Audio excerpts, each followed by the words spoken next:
Hi, Assel. Hi, thank you for the Uh, invitation. I mean, how are you today? good. Good. Yeah, I'm very glad that you are doing well. You look fantastic, by the way.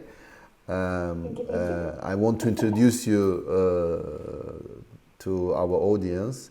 So we met you at one international conference, and I'm very glad that today you are a guest at my show, Daha, and we will talk about Middle Corridor, about Central Asia, its growing importance, geopolitics around it. Yeah, Assel Tutumlu, associate professor at Near East University at Turkish Republic of Northern Cyprus. Welcome at my show, Assel. Thank you so much for the invitation. I'm very much looking forward to it. I'm actually very excited. I think it's very important to kind of zoom in on the complexity of Middle Corridor, and we have seen different patches of works here and there and news bits, but it would be nice to kind of just sit down together and think about the possibilities. I mean, there are new reports that are coming in from the World Bank and so on. But yeah, I'm very happy that you've selected the topic. Yeah, I'm a founder, one of co-founders and chairman of Restart Initiative, and we have been focusing on South Caucasus, specifically on peace process between Armenia and Azerbaijan.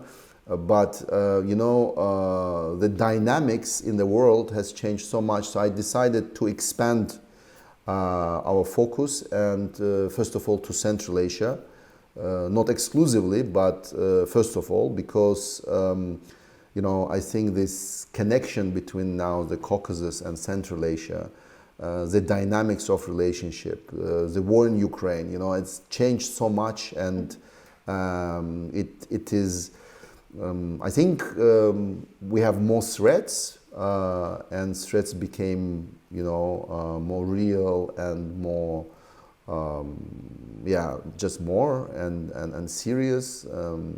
But we also are here, in every crisis there is an opportunity. And I want to start our conversation with the topic of the Middle Corridor.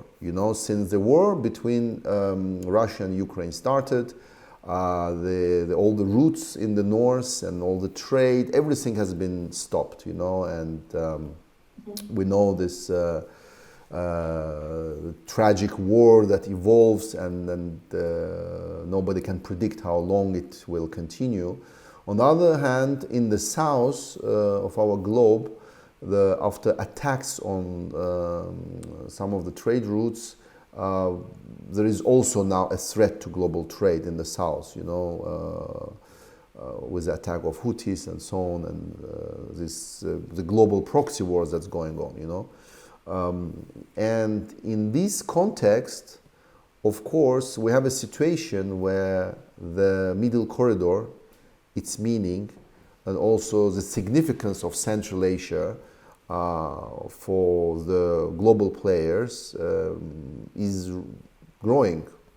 So, can you tell us about what is the Middle Corridor and why, how Russia, China, Europe, and the West, how the geopolitics works here, and how where was Middle Corridor before the Ukraine war, and how the trade on this route is growing, and what is the potential of it? Mhm. Okay. Well, I think it will be interesting to kind of and important to situate Middle Corridor not just in geopolitics, but in geopolitical visions. So specifically, for example, we have had the attitude of neighboring countries and EU and the United States also as players in the region, where everybody wanted to have their own region, their own regional corridor, their own kind of vision for where Central Asia belongs. And in that sense, nobody really asked Central Asians what exactly do they want to be.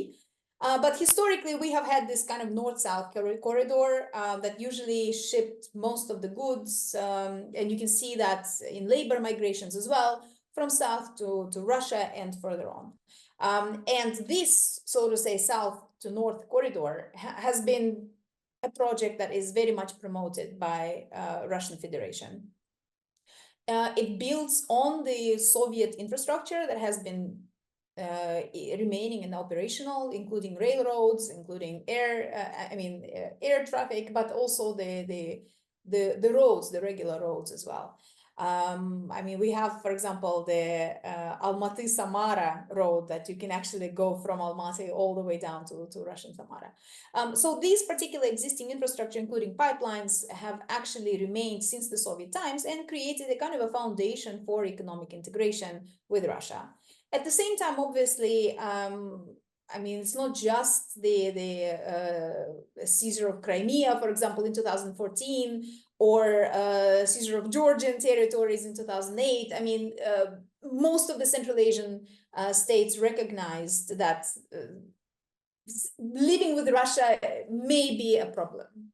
And so there was always the desire for diversity and an understanding that what we call multi-vectoral foreign policy is important here. So China, for example, then created their own vision, strategic vision for Central Asia and Caucasus as well, where we talk about the East-West corridor, and usually it meant that the goods will go from somewhere in East Asia all the way down to Europe, with Central Asia being the conduit, so to say, of all this and transit point of all the goods that are available there. So China created this own plan. Remember the Belt and Road Initiative, and a lot of these infrastructural developments were historically established for that benefit. So the pipeline infrastructure, the railroad infrastructure, or the connections, let's say, that were missing. And then we have the auto roads for automobiles and so on, and cargo.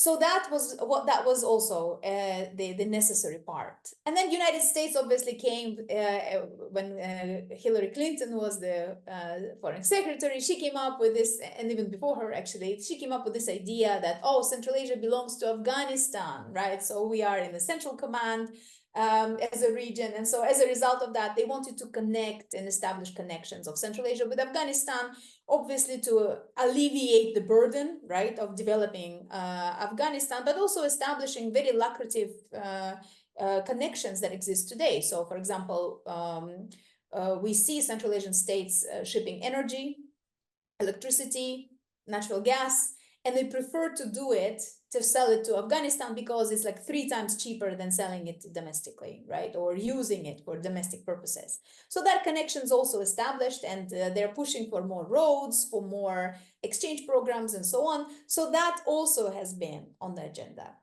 And now with the European Union, we have another agenda, right? The West-East corridor, where we have some kind of opportunity to establish more and better connections to going forward, not just from China or East Asia to Europe, but also from Europe to China and so on. And that's what actually came out to be the, so to say, nicknamed as Middle Corridor, which is a multimodal corridor, which means it doesn't mean that it's just one, for example, route that goes together. It obviously has different connection points. So particularly, for example, we can talk about the fact that it's 11 countries, numerous different border crossings.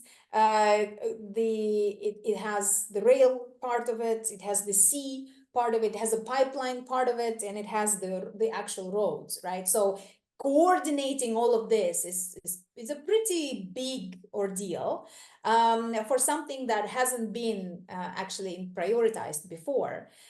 So that's why it has a potential for sure. And with the geopolitical dynamics that you have mentioned, right? And with the recent mutual attacks between Israel and Iran, for example, that airspace is totally closed as well. So, we're talking about really kind of like a small corridor of stability that can enable the transfer of goods. And if everything's coordinated and managed well, and we can avoid bottlenecks. For example, the train from China, if you remember, there was a summit in 2023. The train from China symbolically left Xi'an and actually went and reached, if I'm not mistaken, Baku, right, in 11 days. I mean, imagine what kind of possibility we are talking about. Just having that particular amount of goods reach in 11 days, it's unheard of. So there is obviously the potential, but unfortunately, the corridor took only 5% of the global trade. They're pushing for 10% now, and particularly we have seen that the European Union, for example, issued a humongous for European Union amounts of money to establish this type of coordination mechanism along the way, and also create the hard infrastructure to ensure that the amount of goods that travel to Europe increase. European Union wants to invest 10 billion, about 10 million, Yes. billion, sorry, euros. Yeah. 10 billion euros. Which is very unprecedented. I mean, if you take a look at how much, I mean, what Central Asia strategically was for the European Union before, it's a completely different story, like 10 billion, wow. Yeah, but of course, when you look at the different investments, it's for sustainable transport, right? So like sustainable transport obviously means that it will be, again, linked to, probably the investments will be linked to the coordination and management mechanisms, maybe software development, ensuring the tariffs are all the same. I mean, we have seen, for example, Georgia, Kazakhstan, and Azerbaijan are now coordinating the cargo tariffs. So that's a big step forward already. And the bottlenecks, right? Because we do have several bottlenecks, especially in Kazakhstan, where the infrastructure that is there is in such a bad condition that it needs to be totally revamped. I mean, the border crossings of Khorgos and Dostik that are on the border with China, for example, there are not enough railways. We have seen also in Georgia, right, the ports of Batumi and Poti, they don't have separate electricity. I mean, they have the the problems with electric capacity. So there are many different points where we could actually increase, but we just simply restricted. There is also now a new plan, right? New plan, Kazakhstan adopted new plan for next years to improve that capacity, right?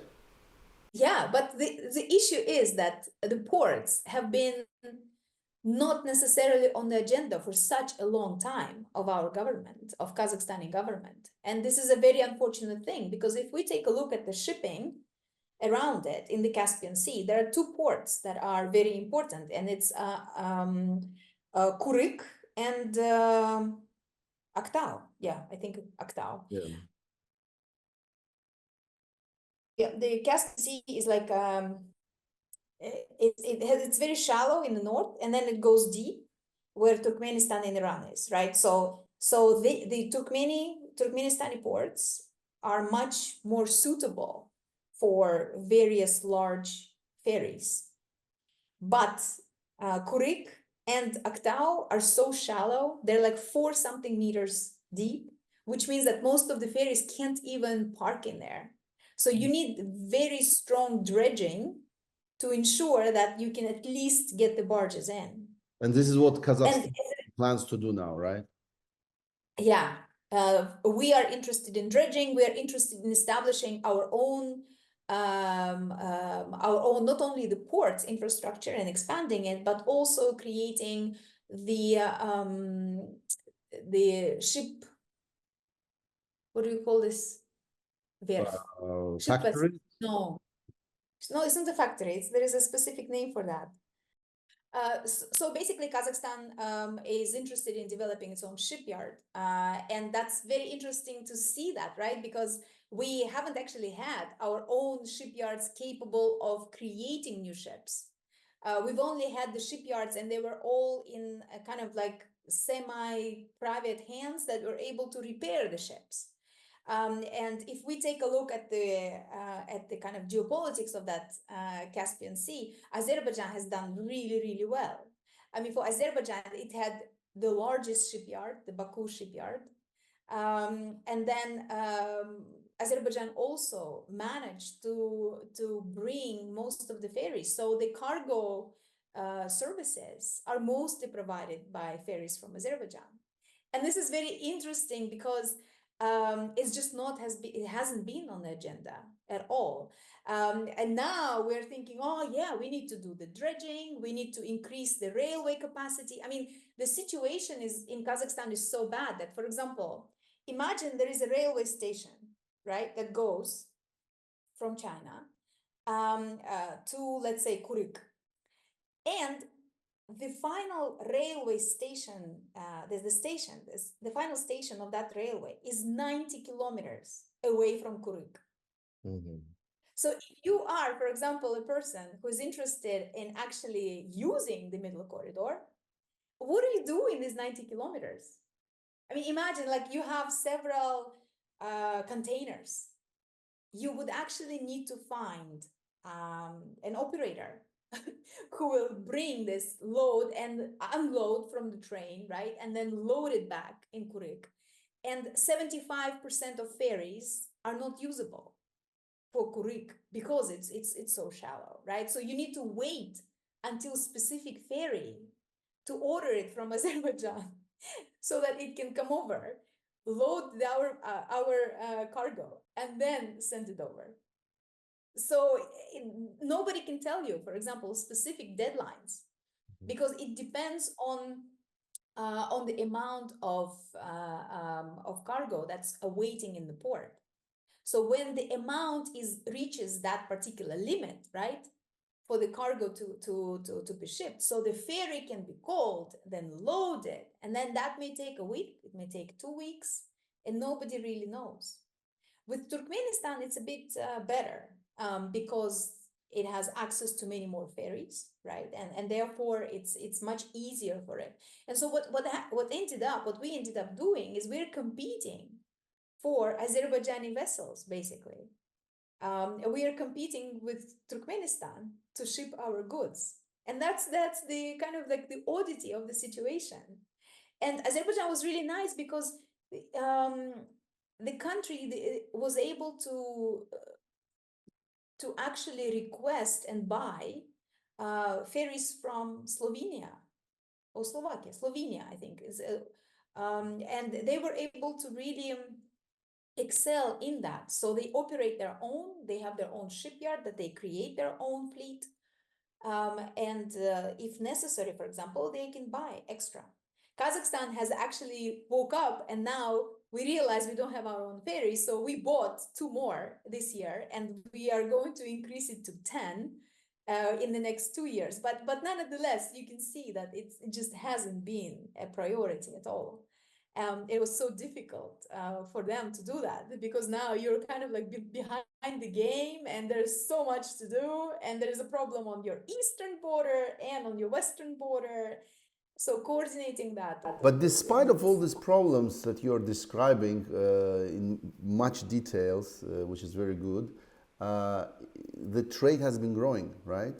I mean, Yes, sure. and especially since the beginning of the war in Ukraine, it started to grow significantly. And I'm also very much interested, how would you describe the Chinese strategy? I mean, how much China invests in also, you know, as you said, it is not just one route, right? So it is a very complex network of routes that are interconnected. And so it demands a lot of investment. You just said that European Union recently declared that they are ready to invest 10 billion into development of this route. What is China doing about it? What can you tell us about the China's policy? China is very interesting because before it concentrated kind of on the routes from Kazakhstan, right? So if we take a look at this Trans-Caspian international transport route, it mostly touched Kazakhstan, right? Leaving Uzbekistan and Kyrgyzstan, which are really, really landlocked out of the picture. And now, understanding that there are these gigantic problems with Kazakhstani capacity at this point, China is actually offering both Kyrgyzstan and Uzbekistan a route around it, a rail route at this point, but nonetheless a route around it so that goods can actually be transferred from China via railroad to Turkmenistan. I mean, from Kyrgyzstan, Uzbekistan to Turkmenistan. And that's, again, it's a viable option. So it is very much interested in diversifying and increasing capacity through diversification of routes. It's also part, obviously, of its long-term vision. So if you take a look at the BRI, right, the Belt and Road Initiative, a gigantic project that actually had both the sea and the land routes. It has a lot of investments, and so it's able to actually improve that in practice. So yeah, for sure. Yeah, but It's diversification. yes. Let's talk about the elephant in the room, Russia. So, if we look at the map of Central Asia, so the Kazakhstan is kind of the biggest country in terms of in terms of economy, in terms of its territory, and but it depends so much on Russia and how Russia views the Middle Corridor, and how Central Asia in general, but specifically also Kazakhstan, depend on Russia and can actually continue developing this Middle Corridor without Russia's interference. Well, I don't know if Russia is. I mean, Russia is going to benefit from the Middle Corridor. That's for sure. I mean, if you take a look at the sanctions, right? The trade with Russia of Central Asian states after sanctions, you will see that it's suddenly skyrocketed. I mean, there's a funny dynamic that Kyrgyzstan has shipped washing machines to Russia 4 or 40 times more than last year or something like that, right? So it's like very odd. Or like Kazakhstan shipped refrigerators to Russia, that's like skyrocketed 3 times more than the last year. So you ask the question why, right? And Russia that's also is interested in the development of Middle Corridor. Sure, because you can then participate in that trade indirectly, right? I mean, like you can see that there are many companies that are Russian companies that are acquiring big assets in Kazakhstan. So they are technically Kazakhstani companies with Russian investments, right? And then using that, you can then reach pretty much most of the markets. And it's vice versa, right? That there are multiple firms in Europe that are assisting companies, Russian companies, to transfer the goods, to legalize them in Kazakhstan, Kyrgyzstan, Georgia, I mean, everywhere along the route. And then for these goods to enter into the Russian market as because we are all in this Eurasian Economic Union. So it's possible for Russia to use the Middle Corridor to avoid sanctions, as well as for Russia to benefit by selling its own goods through the Middle Corridor. So it's a kind of a double-edged sword, and I think I have seen a recent publication about it.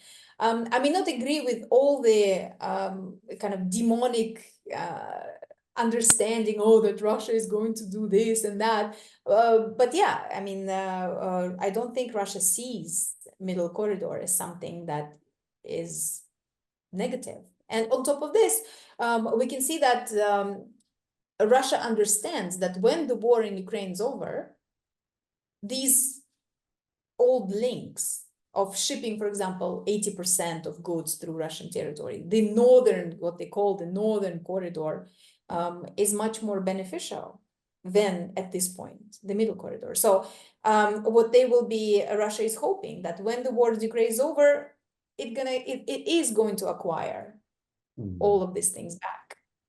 And it's still going to dominate. So I don't, the amount of goods that are transferred through Middle Corridor at this point, I don't think it's that significant. What is the reason, do you think, what is the reason of recent or continuous threats that we hear in Russian public sphere, in media, coming from not just political commentators, but also now quite high-ranking politicians, like vice chairman of Russian Parliament, Duma, and others, really threatening Kazakhstan and telling Kazakhstan that it has no history, no culture. It is like they should look at the Ukraine, what may happen to them very soon. And in Kazakhstan, where you have about 20% of Russian population, and in northern parts of Kazakhstan, 50% in some parts of Kazakhstan in the north, Russian population. I can imagine it is perceived as a threat in Kazakhstan. So how can you measure this Russian influence, and how realistic are these threats, and what is done about this in Kazakhstan? Yeah, it's a good question. I mean, these threats are actually supporting. I mean, most of the threats are probably aimed at domestic audience in Russia, because it aims to recreate this very strong imperial vision that Mr. Putin wants to establish. And you can see that in the Russian mass media as well, right? This attitude of superiority. We gave you civilization. Without you, you would have been nomadic, and so on. And it's a complete annihilation of history, recognition of language, recognition of personhood and of people. And you can see that in every migrant crisis, I mean, right? Like after the Crocus City, we've seen what happened to Tajik migrants. I mean, this is just part of that particular imperial colonial logic that Russian regime carries with it.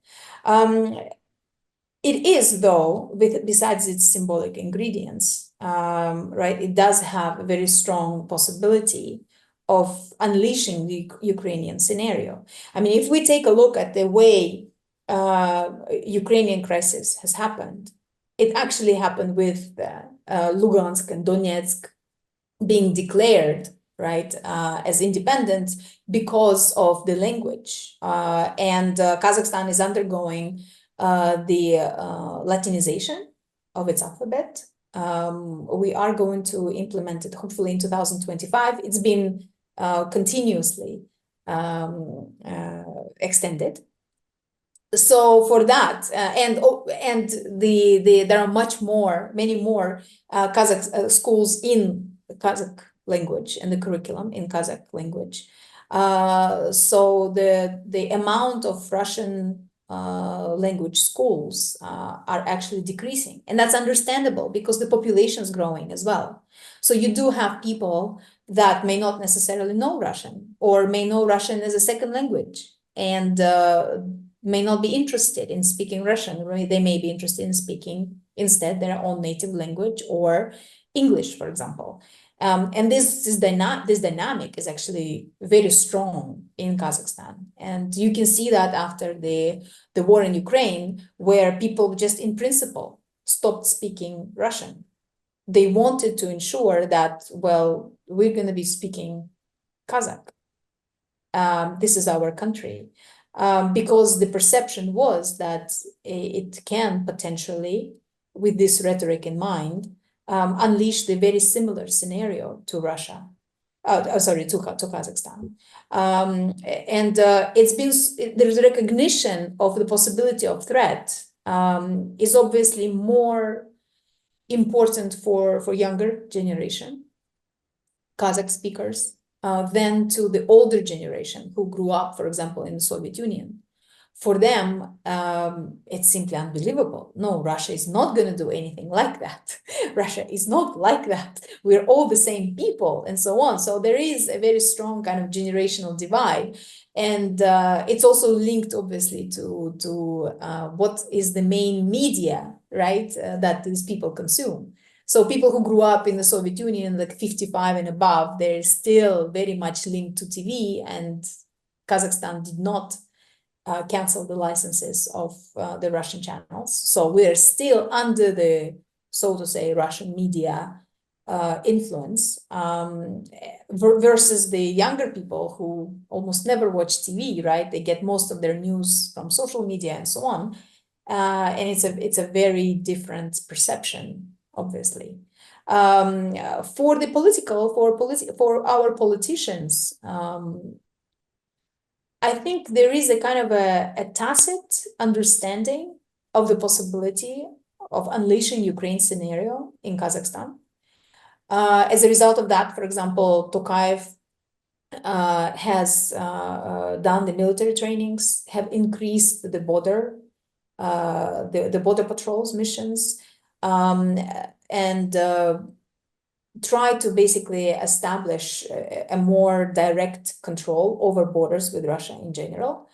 But at the same time, it's understandable that it will be very difficult if Russia decides to intervene. It will be very difficult to control that, what's it, like 7,000-kilometer border, right? It's the largest uninterrupted land border in the world. So obviously, it will be very difficult to manage. But the regime understands that there is such thing is possible. It's still, you know, I think it was very courageous when President Tokayev, in presence of Vladimir Putin, said that he doesn't recognize, you know, Donetsk and Luhansk, republics, and I think there is certain, and maybe it's a question to you. So, do you think maybe these threats coming from Moscow also is a result that Moscow is losing its influence in Central Asia, and it's reacting, you know, in more aggressive way? I mean, there was this court decision which has been repealed that was a sign to show Kazakhstan that, you know, still 90% of its energy resources are going through Russia, and so would you say Russia's influence is decreasing in Central Asia, in Kazakhstan now, or not, or the opposite is happening? Right, since the start of the war in Ukraine. Yeah, I think we should compartmentalize, let's say, as all the politicians do, right? In the world, we can be disagree. We can disagree on some part and on some issues, but we can agree on another issue. So the Russian rhetoric, obviously, is a thing to keep in mind, and it's a very valid possibility of facing the same scenario. And obviously, if that happens in Kazakhstan, I don't think anybody will be interested in putting, like doing the same support as we see for Ukraine. But nonetheless, the regimes, what they do is they're basically trying to establish a regional identity now to ensure that security. So that's one thing. So security is a bit different. And while at the same time, since Russia feels so insecure about its own presence, Central Asian regimes, many of them, have actually enabled Russian capital to join and come over into their economies substantially. I mean, really, really substantial investments. So in Kazakhstan, for example, Russia is now controlling the largest uranium mine, Budenovskaya, and it's done so secretly. I mean, it's done like we've just heard that it now belongs to Russia. Russia was also able to really sell and make profits of the Gazprom and Sberbank, the subsidiaries that were left in Kazakhstan, for example. They were sold very cheaply to a Kazakhstani bank. Well, they made a new one, the Kazakhstani bank, and then they packaged these particular assets and sold it now to a different investor, making profits all the way, right? So in this particular chain, Russia is benefiting tremendously. In addition to that, Russian capital since 2003, for example, 2023, went into businesses that were completely outside of its, so to say, strategic interests. I mean, it now controls, for example, sugar factories, 2 sugar factories, right? The Russian businesses control that. We see different things like Russia is getting into the oil equipment, right? Building factories for oil equipment. It is now building 3 the coal-based power plants. So it's also getting into the factory that is making the wagons and the locomotives for transportation. I mean, it controls the airport in Uralsk. It controls the oil processing plant in Pavlodar. I mean, it's like you begin to think, and it's like now, because Russian business is under sanctions, right? It just comes to Central Asia. And buying whatever it can, whatever lucrative pieces there are. Pharmaceuticals, for example, right? There is a company that distributes pharmaceuticals. It's the largest one. So it's like So we you cannot have talk the about decreasing Russian influence. There is increased Russian influence in yeah. Kazakhstan. So on one hand, yeah, there is a decrease in symbolic perception and an understanding that Russia is an imperial category, right? I mean, it's a country that fits into the imperial category symbolically, but at the same time, it works with and through the regime, right, to establish a much stronger economic presence now in multiple areas. Because before that, I mean, Russia was not interested in oil sector. Russia was never interested in pharmaceuticals, was not interested in anything that is related to processing and production. And now we see that. I mean, it was interested mostly in areas of security, it was also interested in areas of military, right, cooperation. So, for example, Russia rents huge, gigantic lands from Kazakhstan very cheaply. It's the size of Montenegro, for example. The latest polygon was basically the testing ground for weapons, was the size of Montenegro. As if Russia doesn't have its own territory, right? But it prefers Kazakhstan. So you have this, and that has been strategic, historically like that, right? I mean, military cooperation, stuff like this. But now we see it getting into the areas that are, so to say, different in practice. So that raises questions. And most of the deals are obviously happening not necessarily on competitive bids. They're happening behind closed doors in very close cooperation with political regimes.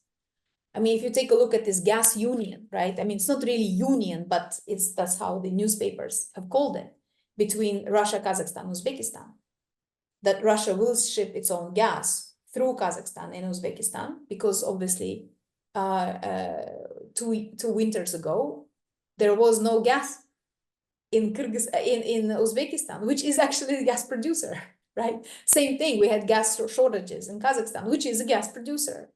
So Russia established this particular union where Russia will be compensating, sending its own gas to these 2 countries at certain decreased, so to say, prices. And it's the same contract, or very similar contract, that Russia gave to Ukraine, remember, for transiting its own gas. So we are actually economically facing much more dependence now on Russia. Yeah. What would you say? What about Turkey's and Iran's influence? Do you think that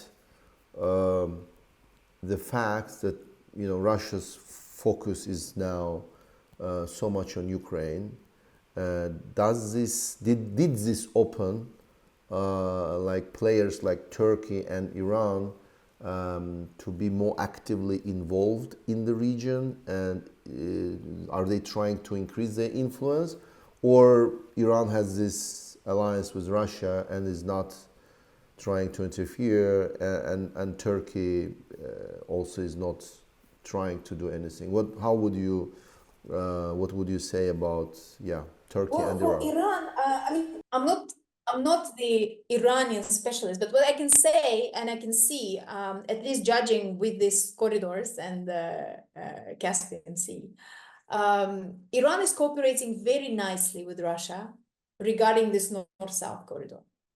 So most of its Russian focus in the Caspian Sea is not to really, participate in this east-west trade.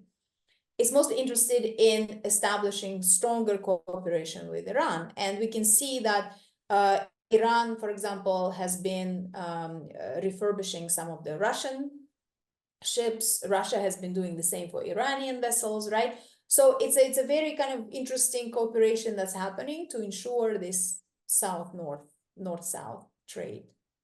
And plus, Iran is very much supporting Russia in Syria, for example, and so on. So I don't think that Iran has that big of a role now, besides its usual historic relations with Tajikistan. But Turkey has actually increased its presence, its role, both symbolic, political, economic role as well, right? I mean, Turkey basically came to countries that were sandwiched in between this geopolitical turmoil and said, hey guys, you want to cooperate?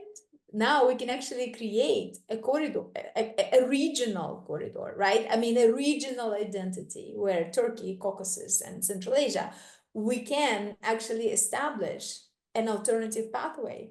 And so everybody jumped on board because they were so pressured by international community, domestic businesses and interests and so on, to basically ensure that we still have access to international markets. And Turkey was the country that actually managed to do that very well. So its capacity and its presence has really been increased. And we can see that also in the security agenda. I mean, I've said that before in other writings, but for example, when you take a look at the for stable trade, Turkey needs good relations among all members of that particular corridor.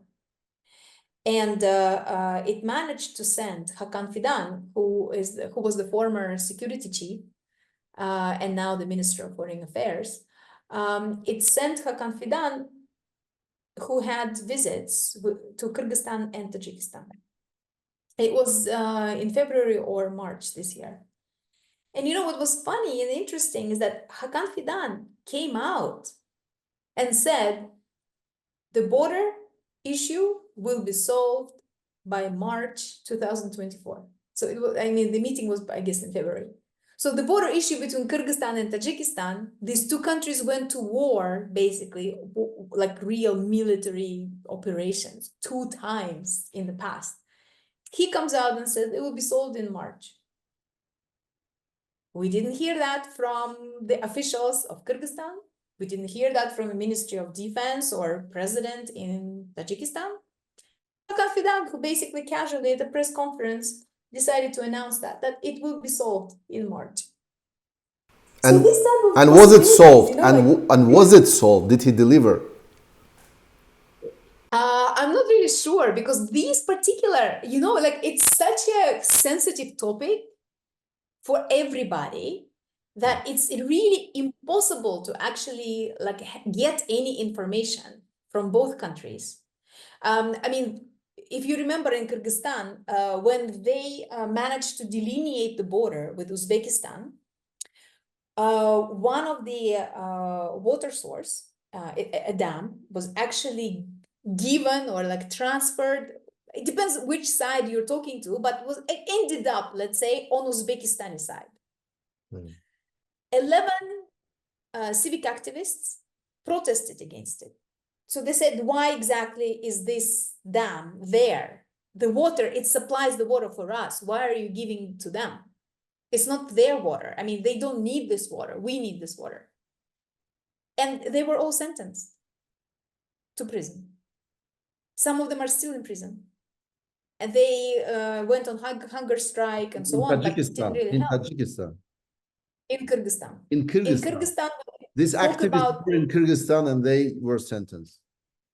they were sentenced by Japarov's regime for delineating the border, for having that dispute of Kyrgyz-Uzbek border. And that was not even politicized before. I mean, they did go to war with each other, right? Now imagine we're talking about a border that has been the reason for two countries to go into war twice in the last 5 years. So obviously that information, I mean, what we see is that, okay, we have 300 kilometers left. Okay, what kind of kilometers? Where exactly are they? When exactly they're going to be solved? This is, I mean, we're probably going to see an announcement of some sort, but so far. You touched upon this conflict and, you know, that has to do with also use of resources, use of water, and this, which brings me to another topic which I wanted to discuss with you today, and it's the question of ethnic conflicts, you know, this nexus between peace, security, and climate change. Restart Initiative organized in May this year 2 events in Bonn, and one was specifically on the management of the water. Another one was together with some leading think tanks around the globe, discussing the agenda of COP29 in Baku. In November, Azerbaijan is going to host the biggest event in the world, which happens every year on climate change. And in our discussions, we organized this event together with Links Europe Foundation, Candid Foundation, and the Restart Initiative. So we brought together these civil society actors and discussed these issues, and really saw for ourselves the importance of emphasizing and pushing for peace, security, and climate change to be the theme of COP29 in Baku. And for me it's very interesting that the question you just raised, that the Tajikistan and Kyrgyzstan had exactly this conflict. They started shooting at each other, the people died, and it all started because of water, because it was unclear who is getting. And I think this is a brilliant example of you to go a little bit deeper into this topic, because I want you to tell us why exactly this conflict between Tajikistan and Kyrgyzstan started. So whom belonged that water, and why suddenly there were shooting on the border, why people died? So please tell us more about specifically this conflict. There are better people who can talk about it, but I'll try. So basically, the conflict happened because of the water distribution unit. So we have a lot of enclaves, and that's part of the Soviet legacy, where you don't really have the borders that are straight lines, right? You have the borders with enclaves where you have different people ending up of different ethnicities living on territories of each other, and vice versa, right? So it's in the specific border, in the Batken region, you had two communities, Kyrgyz on the Kyrgyz side, Tajik on the Tajik side, but they were all using the same water source. And there was an agreement on dividing this water source into two streams, right? And so the Tajik side noticed that they're not getting the same amount of water as before. And so they wanted to go and check what if the water distribution unit is malfunctioning or something's happening with it. So they went to check, and they weren't allowed. So then they were like, how come our crops are dying? So you need to allow this to us. And they're like, you're on the sovereign territory, you cannot do that. So the border guards basically ended up, I'm not sure if this is exactly the so to say, the Kyrgyz side of the story, but the border guards shot people who tried violently to attack them to go and check that border distribution units. So then afterwards, when these things happened, people were so distraught, and their own army then went into the conflict and actually went 10 kilometers, if I'm not mistaken, into the territory of Kyrgyzstan, and just stationed its troops there. And then it took negotiations, a very long, kind of like heated negotiations to remove the border, I mean, to remove the troops back to the actual border. But we still face the implications. I mean, like, we still face the implications where it's difficult for Tajik citizens to enter into Kyrgyzstan without specific permission.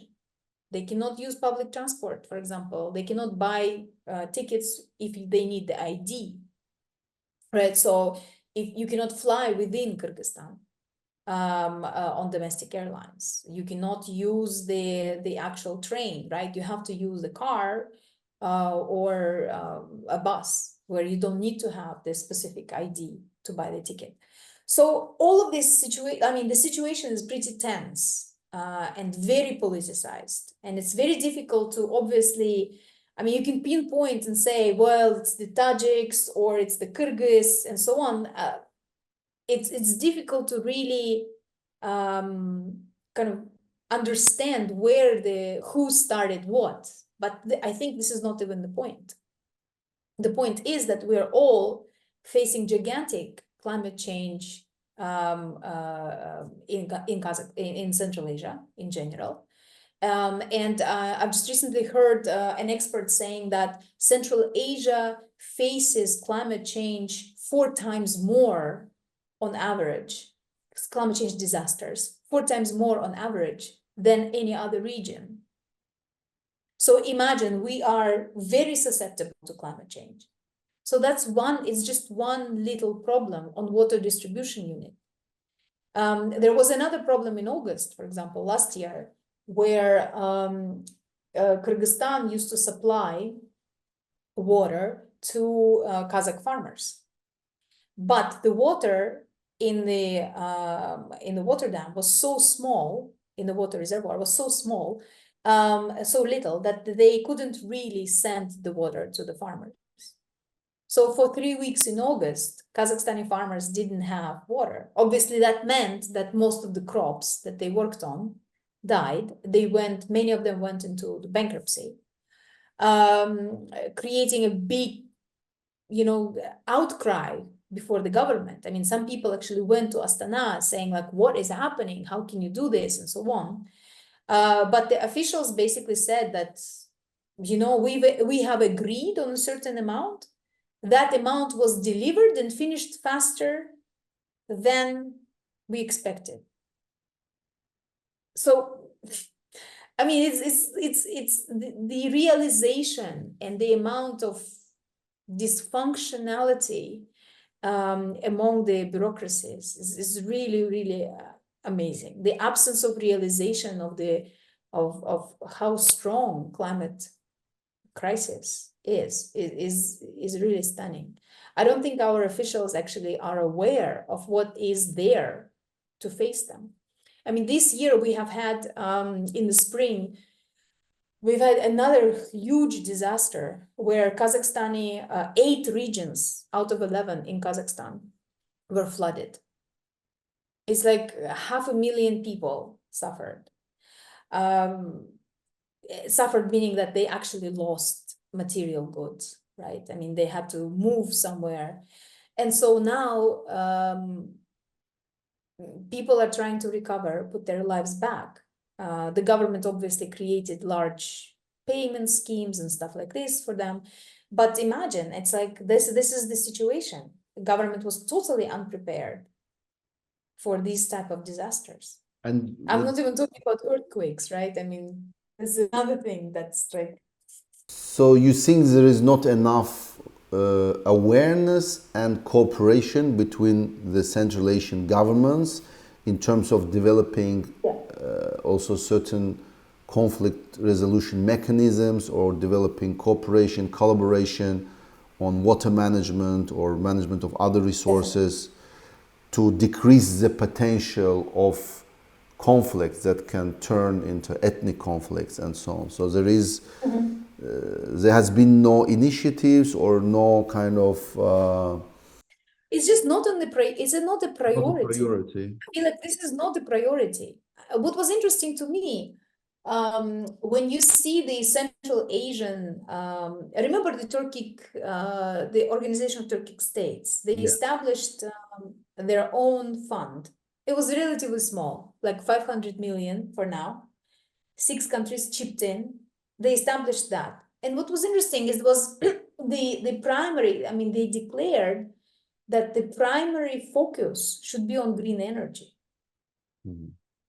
It's like Organization of Turkic States, you know, what symbolically they are versus green energy. It seems like so far away.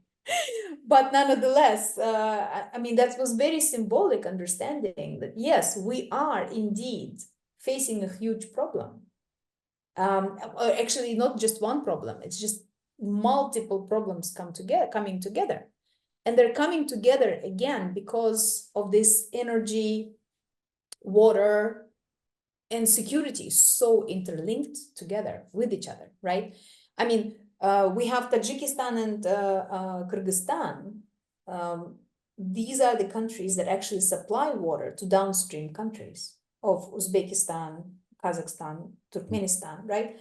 I mean, these 2 countries, they hold this water and don't use it in the winter to produce electricity, in hopes that the other members of Central Asia will actually chip in and, for example, send them coal, send them natural gas. That was the exchange mechanism that existed in the Soviet Union, where Kazakhstan supplied coal, Uzbekistan supplied natural gas in exchange for water in the winter, in exchange for water in the summer.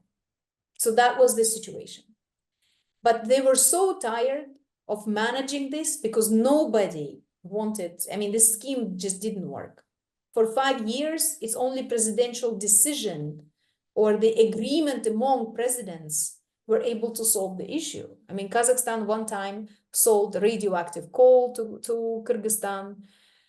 Uzbekistan didn't send a natural gas or sold it, and it was so expensive that now we're all separated. We're separated, but Kyrgyzstan and Tajikistan, they're still interested in saving that water. So it's it's a very big knot of issues that needs to be on the agenda. You know, I And think after the floods, yeah, we're gonna see even more drought. yeah. So it's a You know, in May, when Restart Initiative with our partners Links Europe and Candid Foundation, we organized this bond dialogue where we started to kind of bring this peace, security, and climate change on the agenda of COP29.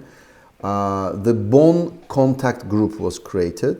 So it's our initiative, and so we invite global NGOs, regional NGOs, national NGOs who are dealing with these issues and who think it's important to get involved in this group. So we plan to organize 3 task forces which will focus on food security, water management, landmines, but also on this entire nexus of climate change, peace and security, to push this to the agenda of COP29 and beyond to future other COPs. So I want to use this opportunity to invite also Central Asian NGOs and other international NGOs who wish to join this, because what you just described to us is exactly why we're doing it, because we think that it's the same between Armenia and Azerbaijan, you know, like it's really fascinating. We, as Restart Initiative, we got quite deep into discussions between Azerbaijan and Armenian experts,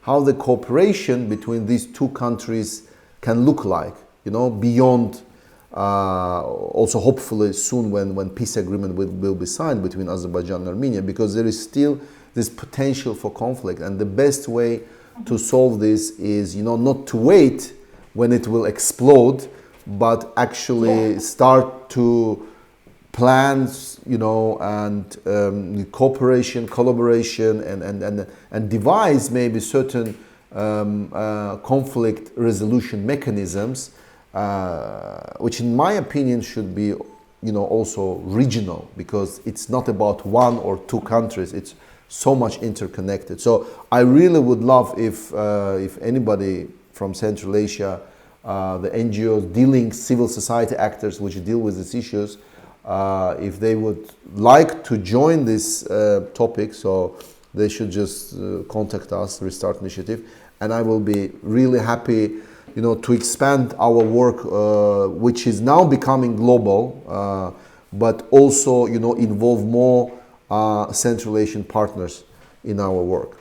Assel, I want to thank you for this interview, for your time.